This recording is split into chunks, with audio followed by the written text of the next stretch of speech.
Okay, so we have started the recording, and one more time, warm welcome from the Balkan Museum Network. I'm Aida Vejic, Secretary General, and we are partners in the European project called SHIFT. SHIFT is an acronym, and the full name of the project is the Metamorphosis of Culture Heritage into Augmented Hypermedia Assets for Enhanced Accessibility and Inclusion. What it basically means is that the project is collaboration between IT companies and universities who are developing new AI-based tools for curators from cultural heritage institutions to use when we are developing new activities and new exhibitions which should be more accessible for disabled people. Within the Shift project, we will develop many different AI tools. And currently, we are also assessing like what you think about different, text to speech and 3D ways of representing heritage. So I invite you to follow the project and take part actively in giving your opinions about the needs of culture heritage professionals. Today's webinar will discuss gamification.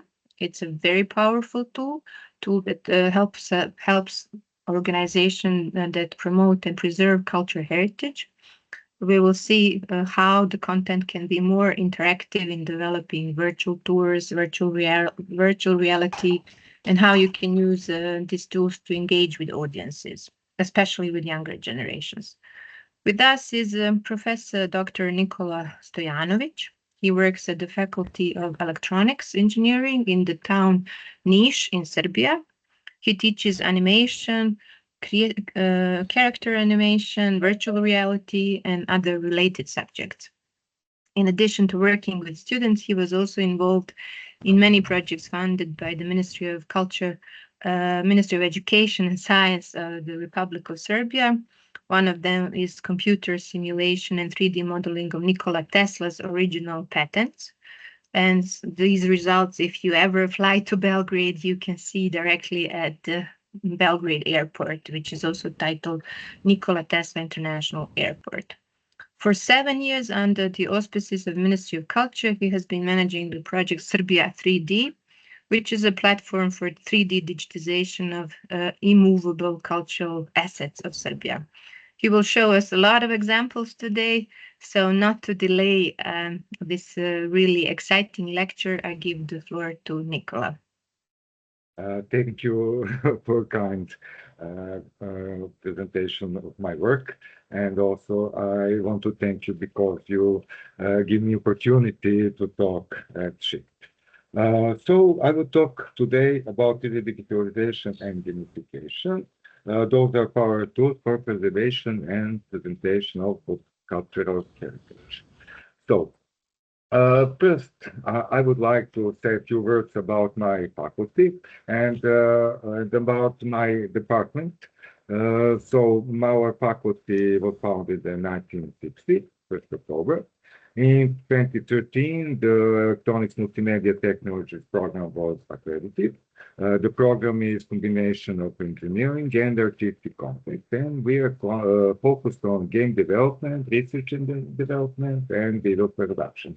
Which means that we teach students to do game programming in Unity game engine. Also, we teach students to do video production, so with recording with camera, so to do montage, video production, and also research and development. And a few years ago, also, we got the motion capture suite. So now our students can record their movement with motion capture system, and after that, to transfer their motions to some character that they have developed. And after that, that character can go everywhere from video production to game development. Let's say like that.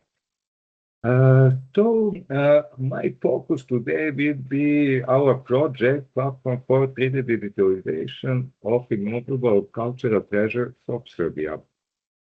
Our project was created in 2017, and you can find it at serbia3d.rs. And I will show you.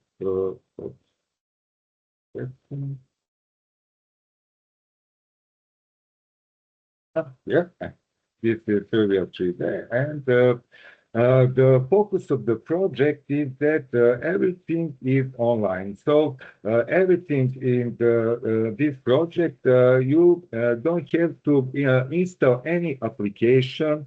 So everything is through web browsing. I hear something. uh, Everything is through web browsing. So, if you come to our website through tablet, through mobile phone, through desktop computer, you can access it without any application. So next thing is we have support from the Ministry of Culture. Last year, we have developed a web-based 3D game, and I will quickly show you how this 3D game looks like. So if we click here, there is a part of the page that is web game. Sorry.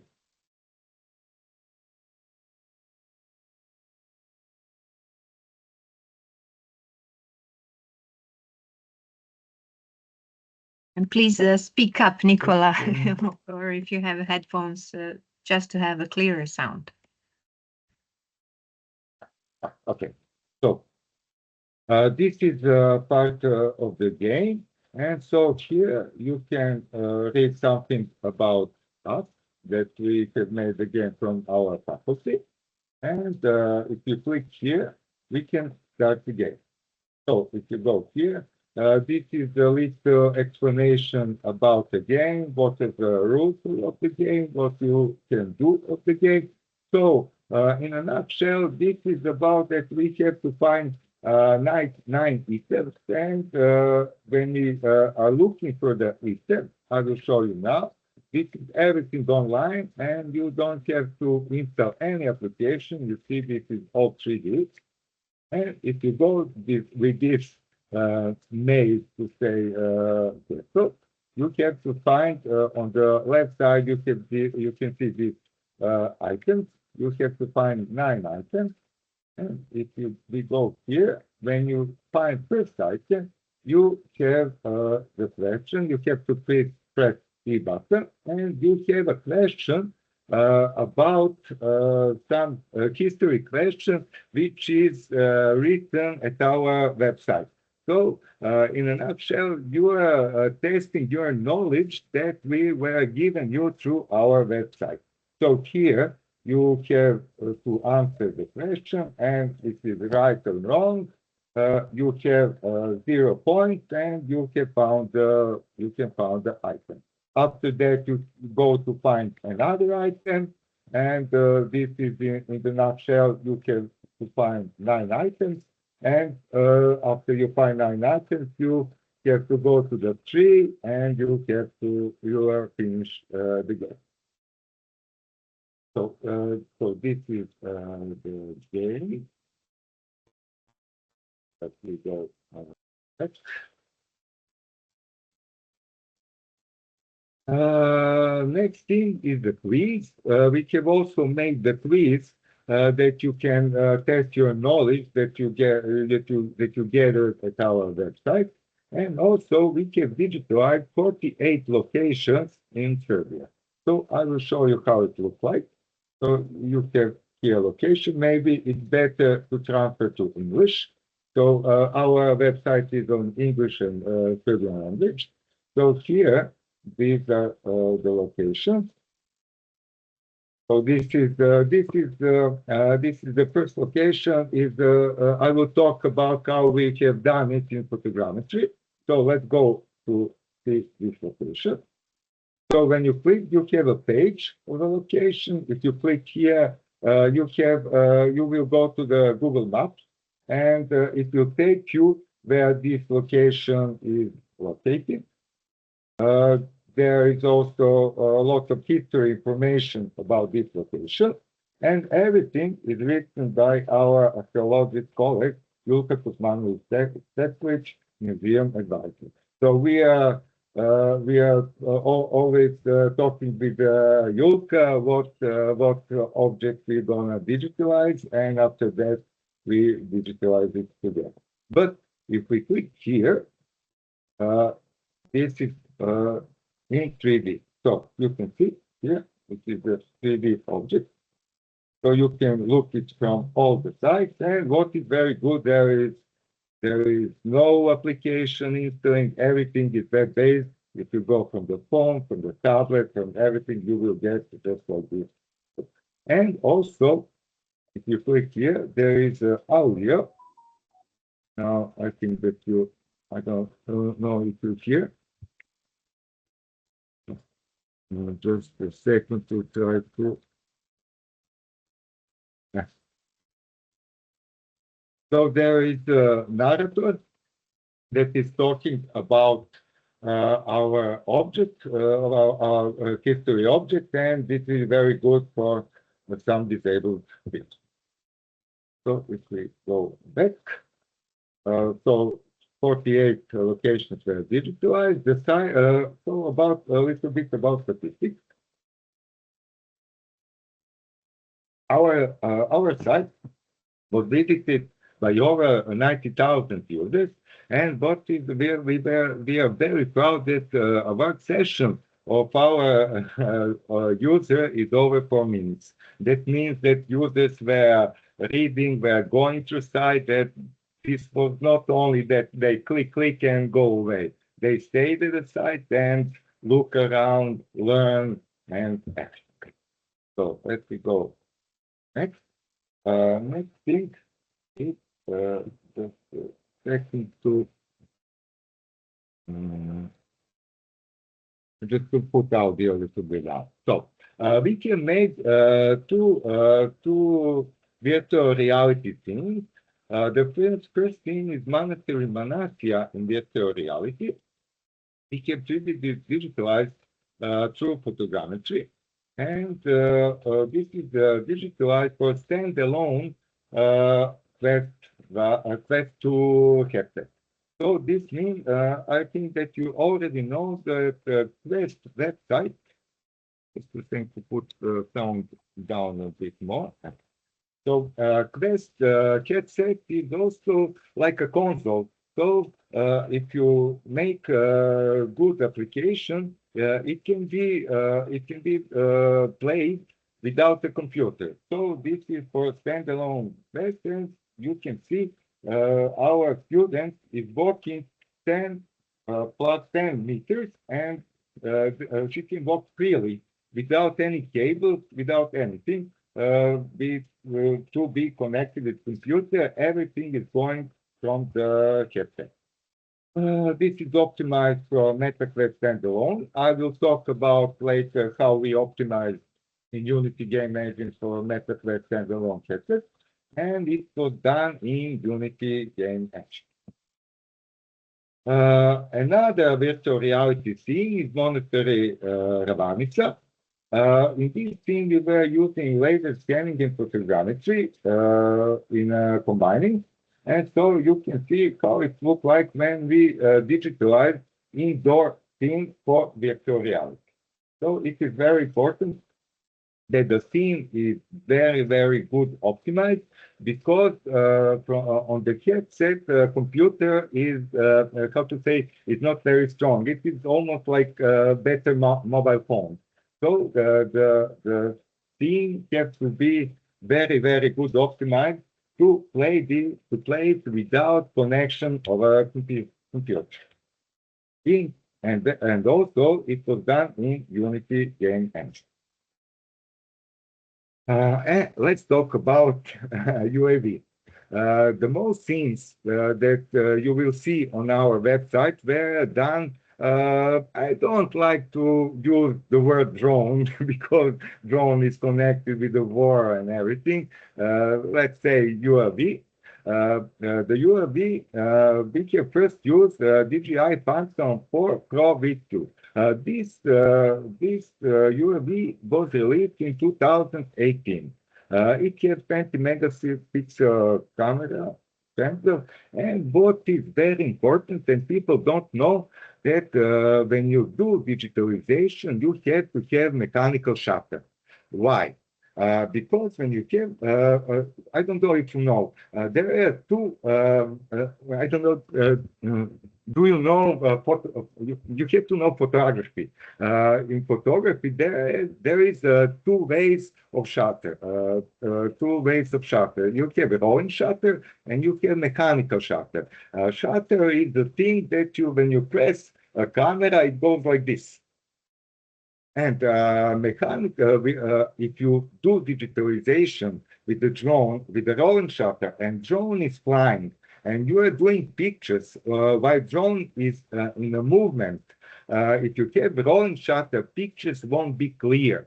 If you're doing digitalization with the rolling shutter, you have to fly, to stop the drone, take a picture, fly, take another position, take a picture, and like that.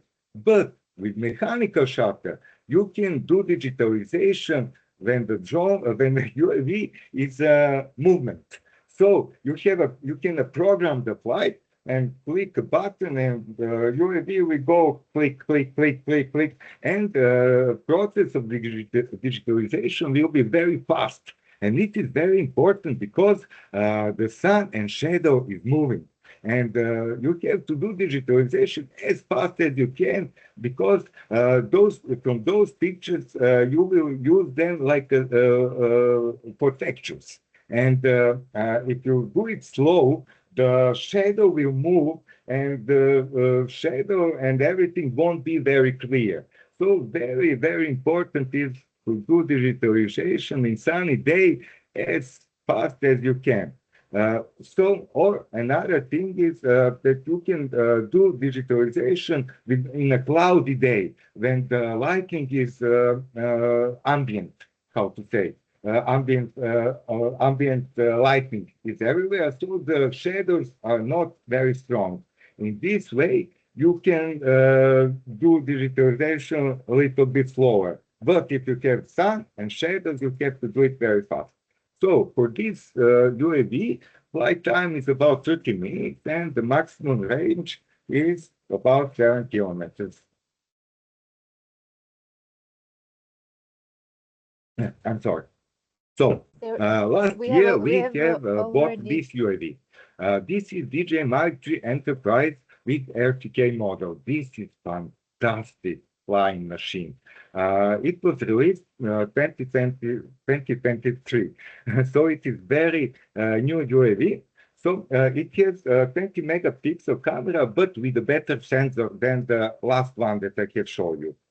Also, it has mechanical shutter, but with a rapid 0.7 second interval shooting. So the shooting is very fast. The drone is very fast. It goes tap, tap, tap, tap, tap. And it is doing pictures very, very fast. And what is very good, this camera can move like this.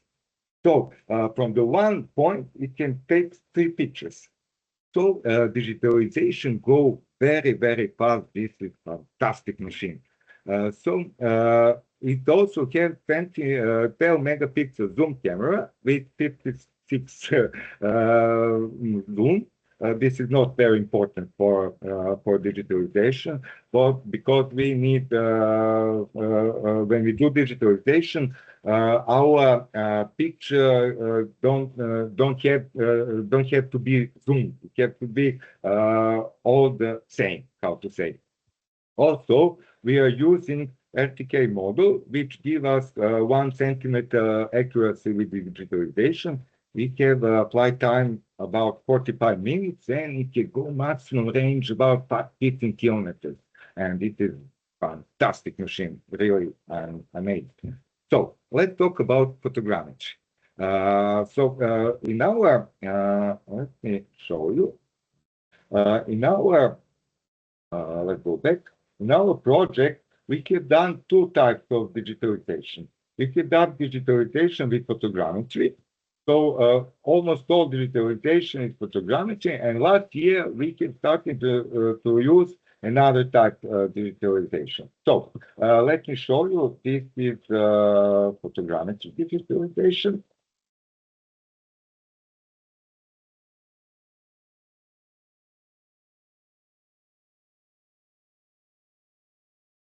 And also you can go how it was made. It was programmed in HTML5 web HTML language, and also if you see here, you can go inside the object. So when you go inside the object, you are transformed into 3060 photographs. So you can go like this,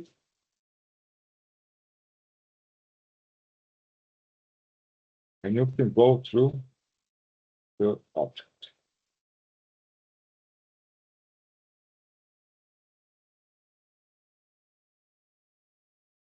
And I will show you now the newest way of digitalization.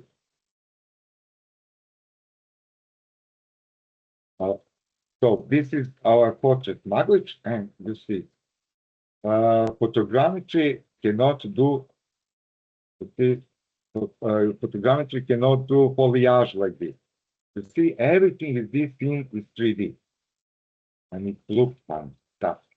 I will show you later how it was done, and also it can done reflection. If you watch, if you do this with photogrammetry, here it will be just a call. But this way,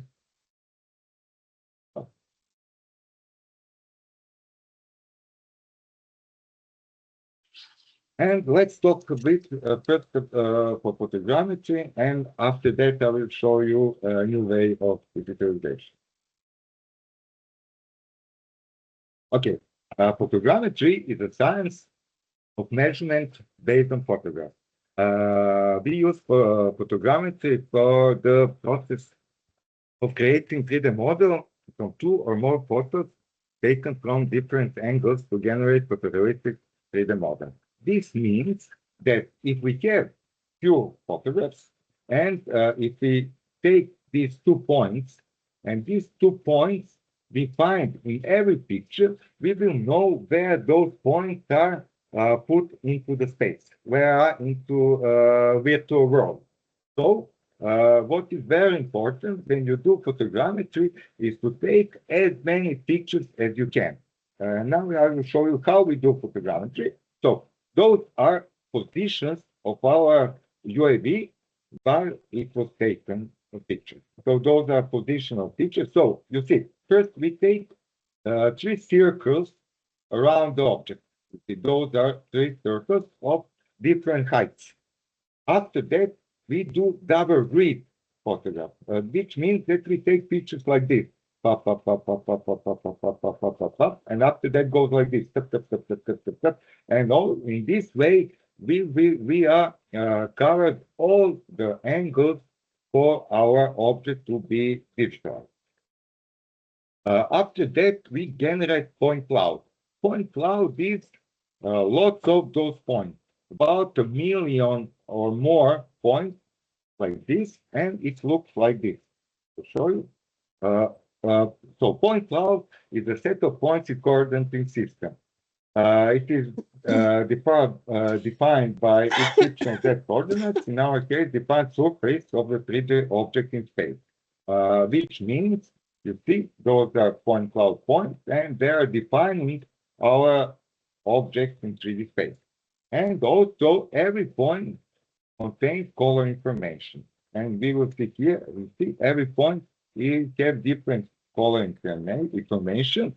And after that, the more points that we have, the more the more data geometry will be for image resolution.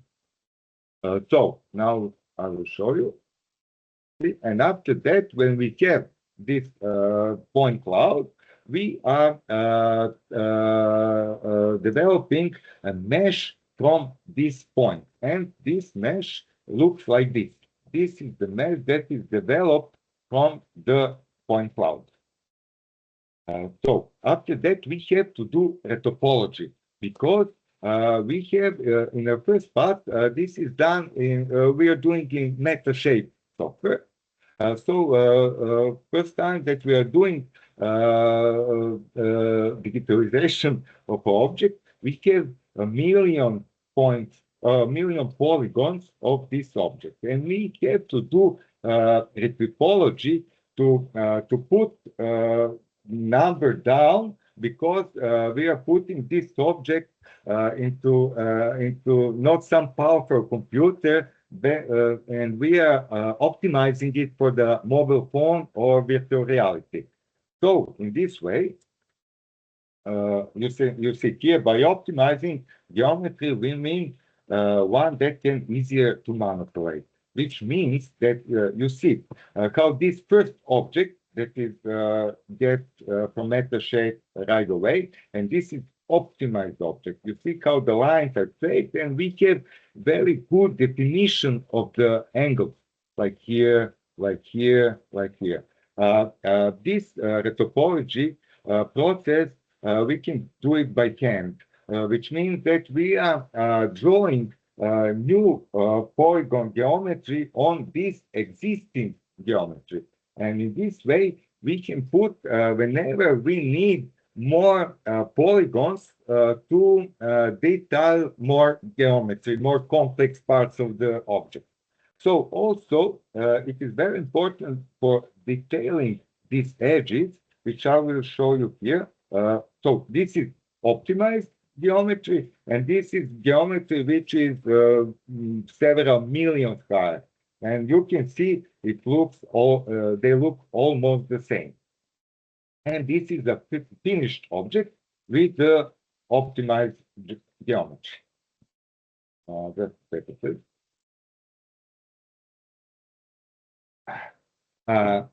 Next thing is to do UV mapping. UV mapping is a process the process of projecting 2D texture onto 3D objects. So, like you see here, we have 2D textures. We are wrapping around the 3D object. So it means that we are presenting texture, color of the with the 2D texture on 3D object. This marks U and V means coordinates in 2D coordinate system. So this is U and this is V. And now you see why we have needed those edges to be nicely straight and nicely defined, because we are cutting those edges and do UV mapping. So we are selecting this part and do UV mapping of this part. So we are selecting next part and do UV mapping. So it was almost impossible to do it on this object. This is why the topology is very important. So this is our UV channel for albedo map. This means our diffuse texture. And so we transfer our color information from the pictures on this UV, albedo map. Next thing, which is very important for optimizing our model, is that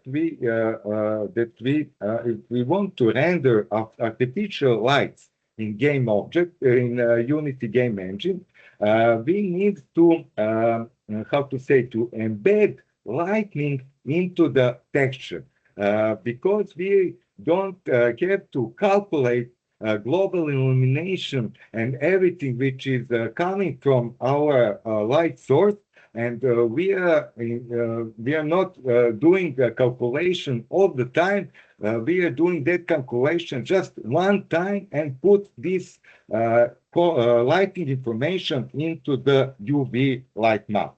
So if we put this 3D object into our Unity 3D scene, we can turn off the lights and put this object to be self-illuminating. And in this way, we have a good global illumination representation of lighting, but we are not using lots of resources of the computer.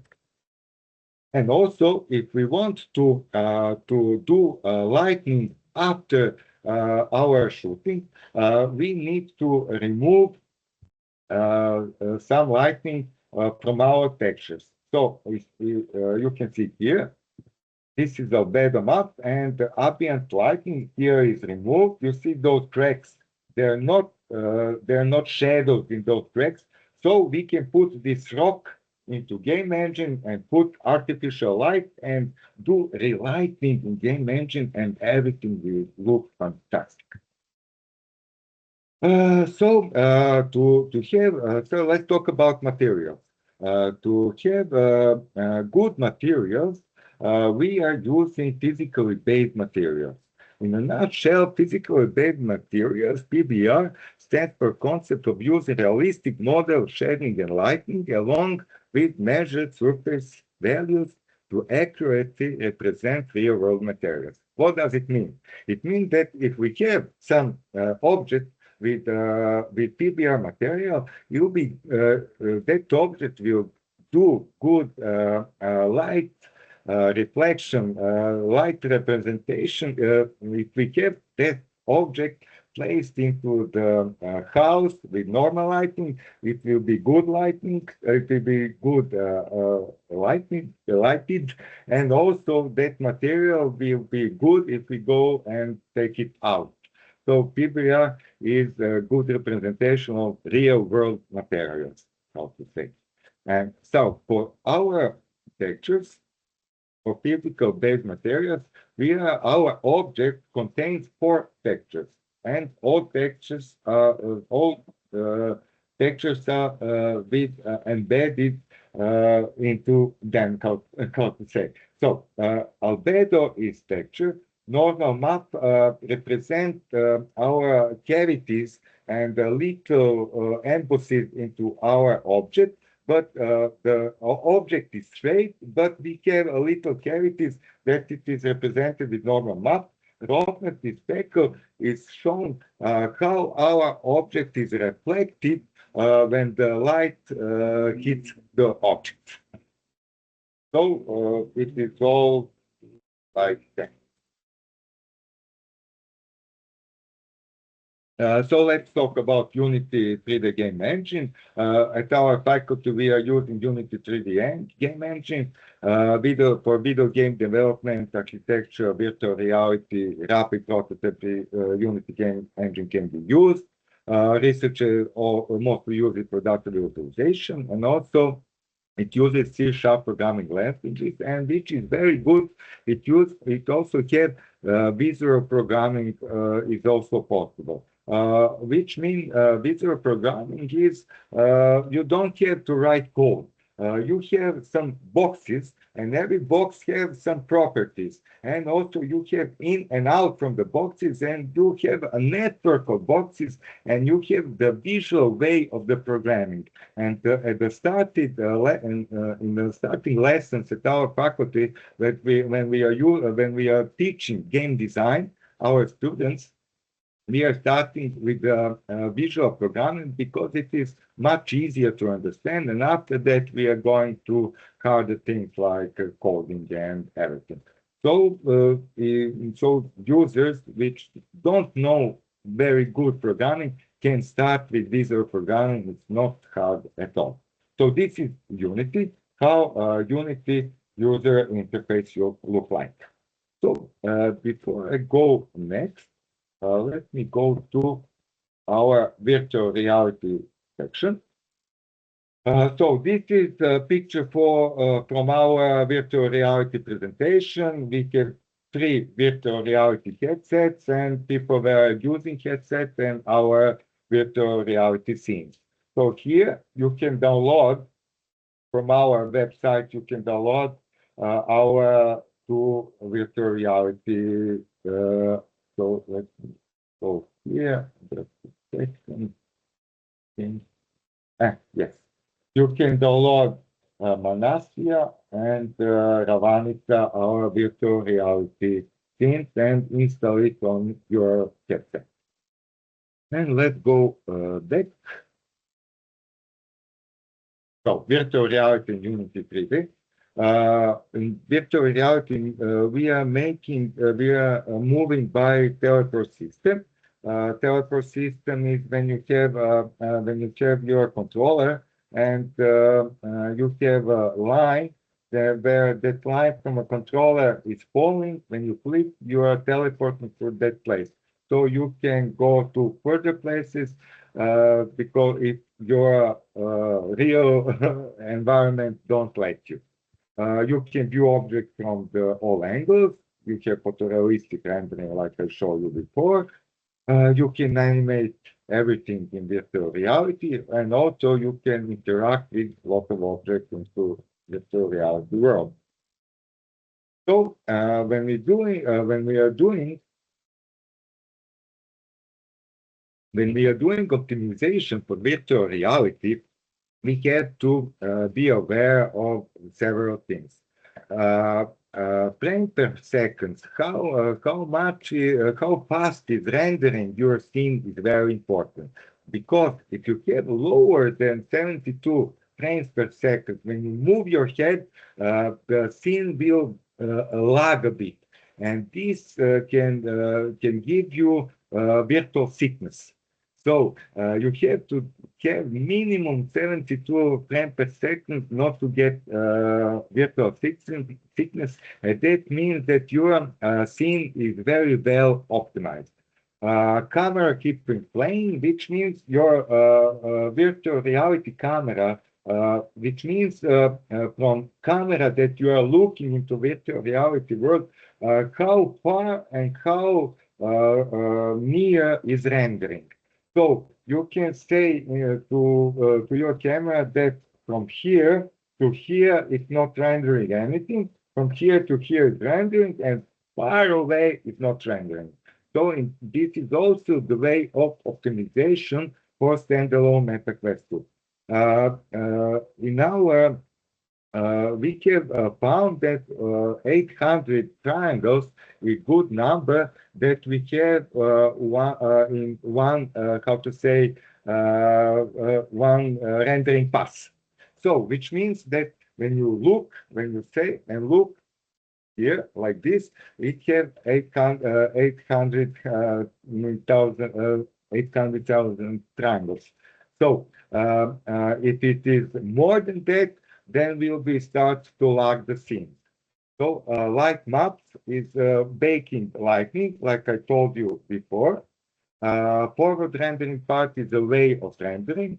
Occlusion culling, it means that if we have a room, this wall will be cut that it is only this wall. This wall is another object, this wall is another object.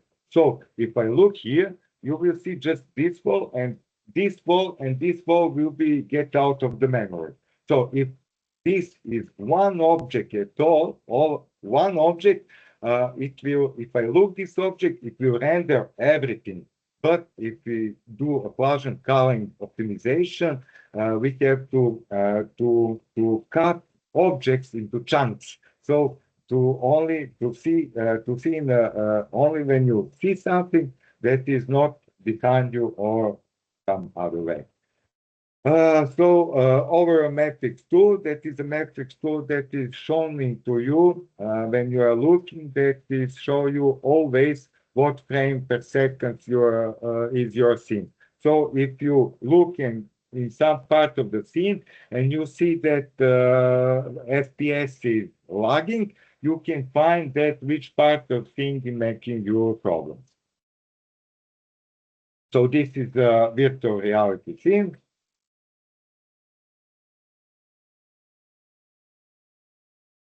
This is our placement, our camera. So when we put our virtual reality glasses, it goes up and it represents your face. And this was done, I think, 6 or 7 years ago with old HTC Vive that, virtual reality glass. So this is optimizing that I have shown you.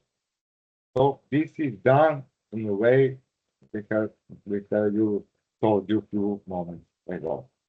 So you can go everywhere, you can look from all the angles.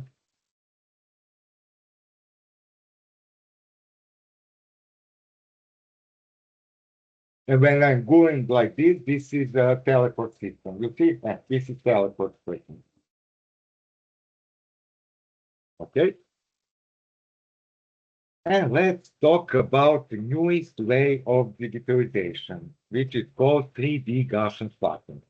3D Gaussian splatting came out last year, and it is fantastic way of digitalization. Why it is so good? Uh, Let me show you. This is I put this video to show you difference with the plotting polygon approach and approach with the Gaussian plotting. Gaussian plotting can do reflection. So if you go, you see this way how reflection are. Uh, this cannot be done with photogrammetry. Also, and this is you can see here. Oh, okay.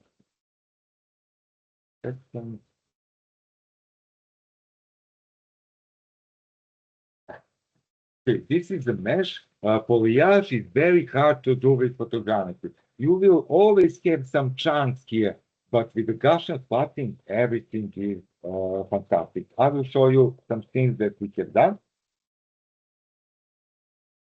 Also, this is also mesh, but for the difference, and with photogrammetry, you cannot do glass, but with Gaussian spotting, you can do glass. You will have transparency. You will have reflections. You will have everything. So, what is Gaussian spotting? Gaussian spotting is a rasterization technique used for 3D reconstruction and rendering. It is a method to create photorealistic scenes from sampling images. So this is very similar for photogrammetry, but Gaussian spotting are not polygons. You can imagine Gaussian spots like particles. So there is particles. So Gaussian spotting have this thing. With Gaussian spotting, you have to collect data. You have structure for motion, which means that you are gathering information from the photographs and you are getting point cloud. So Gaussian spotting is described by following parameters. Position where it is located. You see, Gaussian looks like this. And this is classic polygon. So where is located into 3D scene, how it is stretched, scaled 3 times 3 matrix. So it needs to be how it is look like. So if we go here, you see plots like this, they look like this, they look like this. Also, Gaussian plot have color information and view-dependent color spherical harmonics. This is very important because for reflections. So Gaussian, if we imagine that this is a Gaussian, when we look Gaussian from this way, it became one color. If you look it from this way, it became another color. If you look it this way, it became another color. It is called spherical harmonics. And also, Gaussian plots have alpha transparency, which means this. You see how this is alpha, and it describes how transparent our Gaussian is. And what is best thing of all? There is no polygons, there is no mapping, there is no textures, just Gaussian. You do digitalization, and after that you just put it into game engine, and that's it. No optimization, no nothing, nothing. It is fantastic, fantastic technique. Now let me show you a bit about Gaussian at our. So let me this. So if we go at our site, so uh, these four things are done with Gaussian plotting. Let me show you this thing.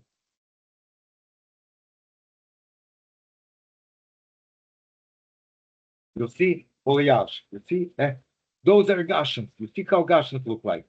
There's no polygons. Those are Gaussians. See? here, here, here, and everything is so photorealistic.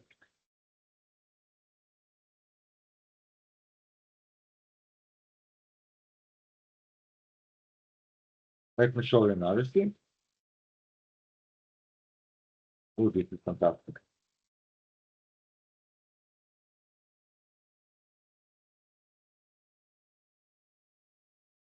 This is done with the drone also. You can all look it later at our website.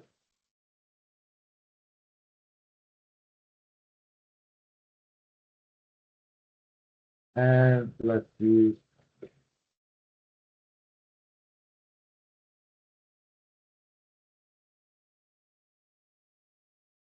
We were located here, and we were flying UAV from here. This is our path.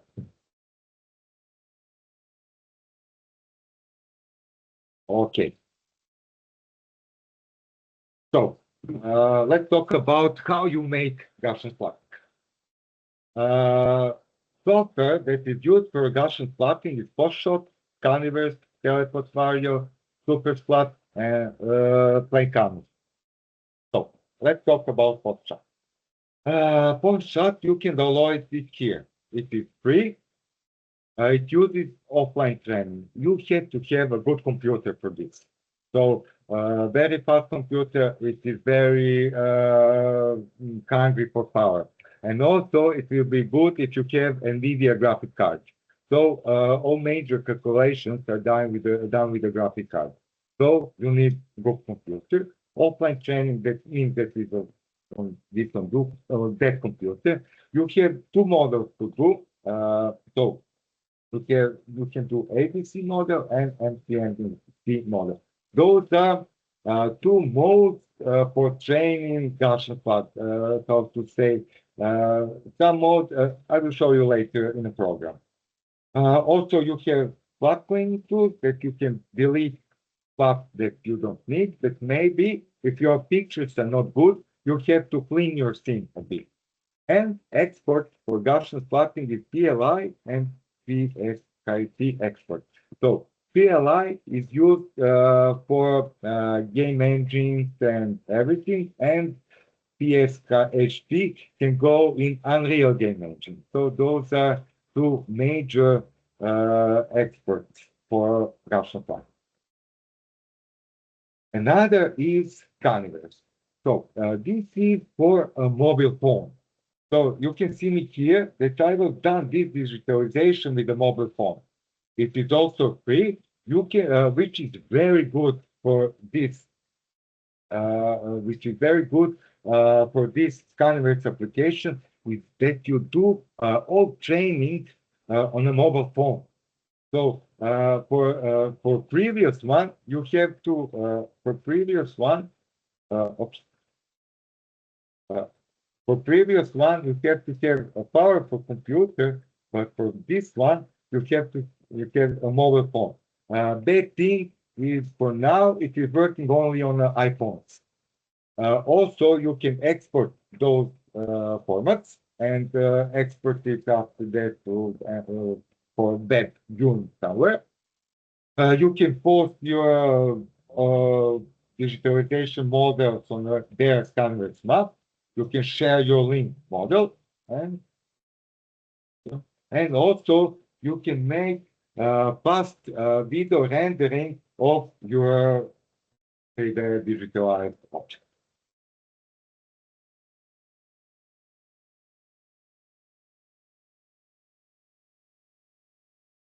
Next thing is teleport button. It is not free anymore. I forgot to change it. This is their address. Now they're telling what is good from this way, that your pictures or video you are uploading on a cloud, and they're calculating on a cloud with their computers. After that, you can view this model on their website, and which is very good.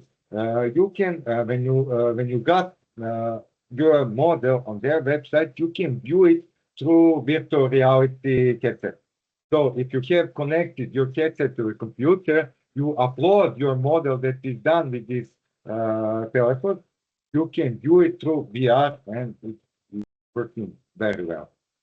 And also you can share a link of the flat model, but you cannot download file format for your use later. And we can Supersplat editor.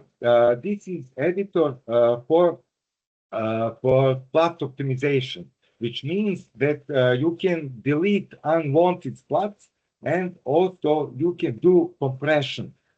For compression, what it means that we remove spherical harmonics. I will show you now how it looks like. Just a second. Okay, so I will show you through this. This is digitalization Gaussian plotting. This is software that I use. This for shot, and also you see how it looks like. Moving picture. Uh, Please take a look at the reflections on the floor. Look at it. It's amazing. Look at the reflection. This technology is the future. And also,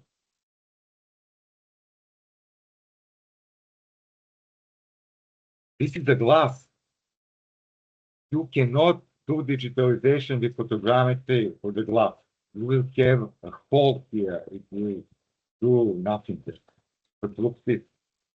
You have a reflection on the glass. It is fantastic. And what is also very good, this can embed it. This is the website that this is what done for my friends from Central Hub, and this thing is embedded in their website. And look at it. You can move freely through the thing.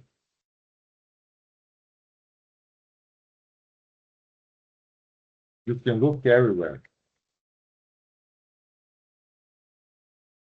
This technology is amazing.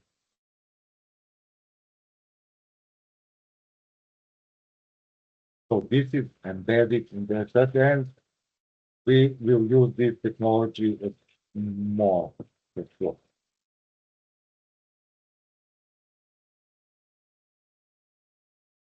And let me show you. And yes, I told the spherical harmonics. Let me show how spherical harmonics look like. And this is the way of optimization. If we go here, radiant field, and this is spherical harmonics degree 3. If we go to the degree, you see how it degrees the quality. We want, we know. But if we export this spherical harmonics in degree Noah, the file will be much smaller than spherical harmonics degree 3. So I found out that 2 or 1 is good optimization for you, and not to get big files. Because if we export like this, it will be around 1 gigabyte. Very, very, very big, how to say, file. And you can do it like here, go to export, export radiant field. Oh, sorry. File, let me see, where is it? No, no. No, you can not do it here. From here, you can export, just a second, PLI. And when you export PLI, let me show you. Just a second. Here. This is, if you remember, SuperSplat. I have told you a minute ago about. This is for compression file, and now I will import here a Gaussian plotting model. I have to go out.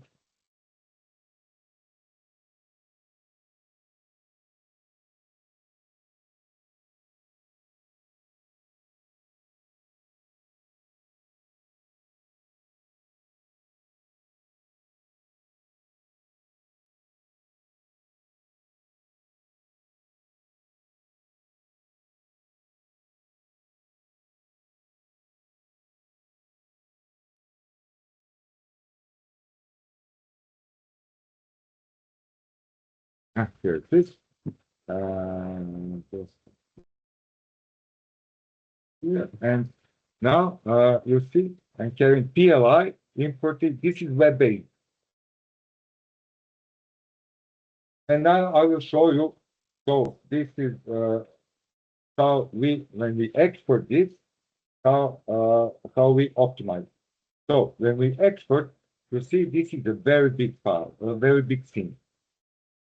So we need to optimize it and to delete unused plots. So the next thing that we do is we have to take here select and to take to do selection. If we let's do rectangle, something like this.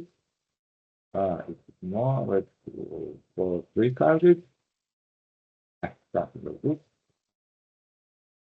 Now we can go 100. Yeah. Check. So we select plot and we can here do inverse selection. And we are selecting everything without that, and we can delete.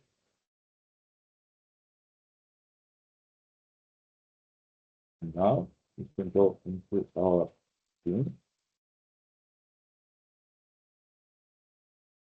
So this is the point cloud, and this is the point. And we can also pick plot. Those are plot.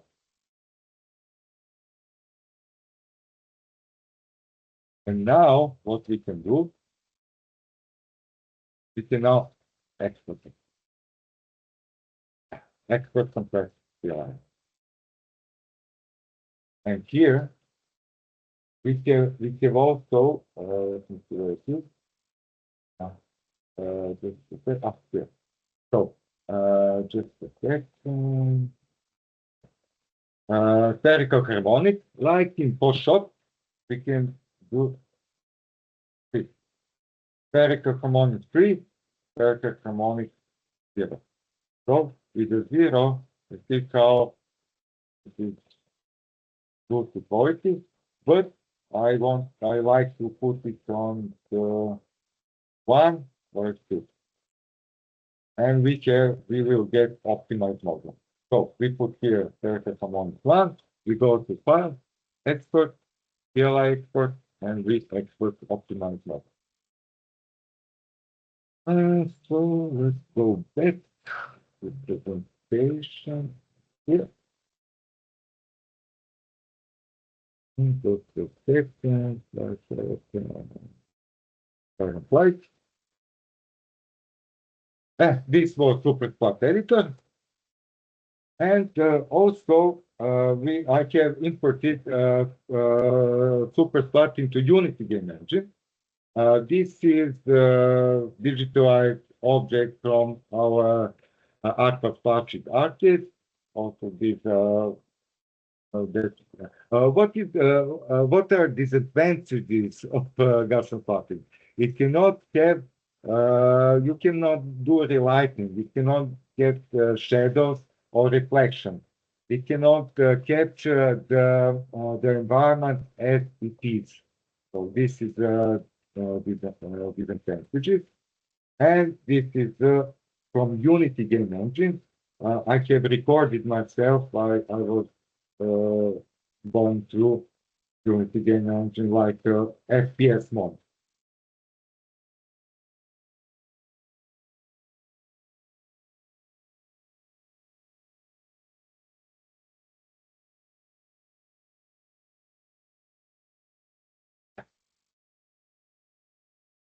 Uh, Gaussian plotting is not yet good optimized for standalone Oculus Quest, but researchers are doing good job to make it good optimization for standalone headsets. It can be used for virtual reality, but you have to have a powerful computer connected with a wire with a Quest, PCVR, how it is called. So, thank you. I hope that my Rust English wasn't that bad. There was so much, and we already have questions in the chat. So sorry if I'm taking you back to the beginning of the presentation, but Jan, who is still holding his hand, was My asking. my audio was mute. Sorry, it's so now. I didn't hear anything. Okay, so there's a question about Unity apps. How do you Mhm. implement Unity apps in a web client? Unity apps in a web client.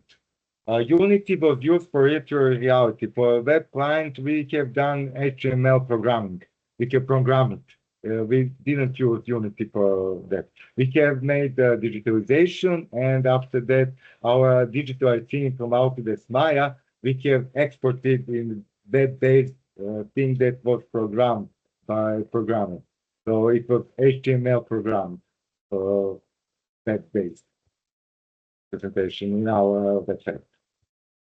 Okay. Several people were asking about impact of the projects that you showed us on some heritage site. People, of course, say congratulations about the ambitious project, but they are interested in estimating the impact or the number of visitors, both online and on site. So, did you have any indicators of the impact on site visitors? Did the number of visitors increase after these objects are presented as integrally as one, object online?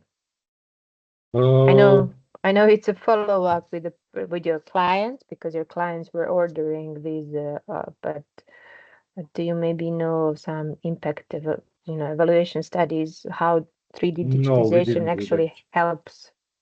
We didn't do that. This is that we have in the every end of the year.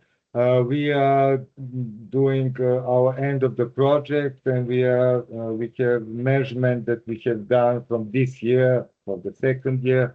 Every year we are applying for a project again. So when we are applying a project, we write we have done till now. So this is from the last year, this 90,000 users and 4 minutes about session. So I have to see our Serbia 3D measurement statistics to tell you that. But I can not do it now. Would be maybe interesting to collaborate with some, organizations or students who are doing this evaluation of Yes, how it influences audience. yes, yes, We of course. we have a question about retopology. Huh? Mena is asking, can you share how you did the retopology? Was it done manually or was it AI or a specific software? I Also, which like to do it. software? I like to do it manually because I don't like to let AI to do it. Because if some part of the object is there are more details, I can myself do the topology from that part. There is a flat surface. I don't do that many polygons, so I like to do it alone. I don't trust AI. Dmitro is recommending one software and is curious to know if you have tried reality capture 3D software Yes, instead of Metashape. yes, yes. Bec- It is almost the same. So yes, I can try it. Thank you. Snezana was asking if there are opportunities for adult learning courses at your university. So, as within the official university program, if a person who wants to get a new skill. She says that I'm a visual artist by education, but I've been learned technical skills over time. I'm currently doing a PhD at the Academy of Arts, focusing on lost heritage and interior spaces. Since I often handle the technical side on my own, I'm wondering if there's a possibility for collaboration or additional training at your faculty. Uh, she can write me a mail and we can see if we can do something. Yes, so we will share email. Is it okay, Nicola, that we put Yes, your of email course. in the chat and Yes, also after we will send to everyone? no There are problem. several questions about this Gaussian splatting. I don't know if I pronounced it rightly. Yes. Nena was asking about the software, but I think you mentioned several software that you Yes. use to create 3D. Gaussians, and also that actually the whole scene is created with this hub that we saw. It's not that only the specific details, but actually the whole scene is created. She's asking because of the color dependency. The If I whole didn't thing. explain it correctly, please, Mena, you can unmute yourself and ask the question. Can I see Uh, these questions? no, thank you. I wrote the question before he explained it, so it's fine. Thank you. You've covered it. Yes, I was curious to know if your answer was completely answered, but there was also a question if you can use Gaussian splatting in caves, like a 3D mapping of caves, taking Yes, into yes, account yes. overall darkness and difficulties in providing lighting, like how does it work in like really dark spaces? Uh, yes, you can do, but you have to have some side lighting. So if it is dark, there is no information to do. So you have to have some information because Gaussian plotting is done. I like to do it from photographs. Many people do it from video, but I don't like to do it from video because when you extract frames from the video, you have to look for the blur. So you have also to remove the blur. And also there is a compression. And for Gaussian plotting, it is very, very important that you have clear picture. So you have to have, if you do it with a photo, with the camera, you do it with the camera, you have to have a very good lens to have clear picture. This was done with the camera. This was done with the camera and with the Sony A7R4 camera and very good lens. So you need to have very good lens for good result. For result like this. I forgot to say that. Yeah, it's really like you are there in the space. It's so realistic. Yeah. We don't have any written questions in the chat, but I would invite people if they want to ask something, maybe share your own experience or ask some concrete question. We have shared Nicola's email address in the chat, so feel free also later on to reach for collaboration, project ideas, partnerships. And would you like, Nicola, maybe to add something in terms of how you I see the can open future? just the chat. I didn't see the chat till now. Sorry. Oh, wow. Yes, I will stay and talk a bit. No problem.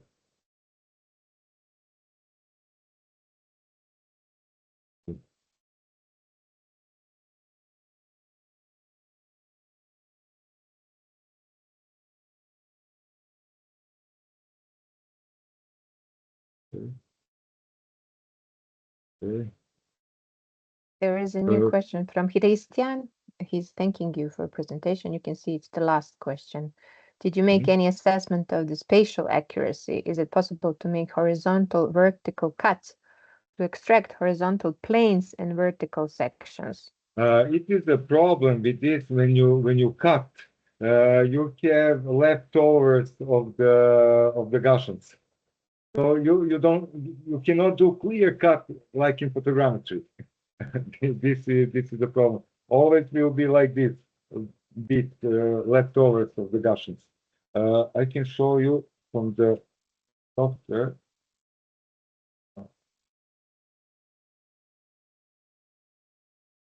And you see, those are Gaussians, and there's always some leftovers. If we cut here, it will be always some leftovers here. You don't have to, you cannot do clear cut like with polygon, if it is answer. Yeah, so every technology is the best to be used for a specific kind of project. And when you are embarking on a project, you have to decide like what technology will give you the best result. As I understand, if I understand correctly, as a completely non-technical person. Yes. So for you can extract this chair. So you can cut here, cut here, and you can nicely extract the chair. But if it is in a space, but you cannot cut the chair. If you cut the chair, it won't be a clear cut. So if it is the answer.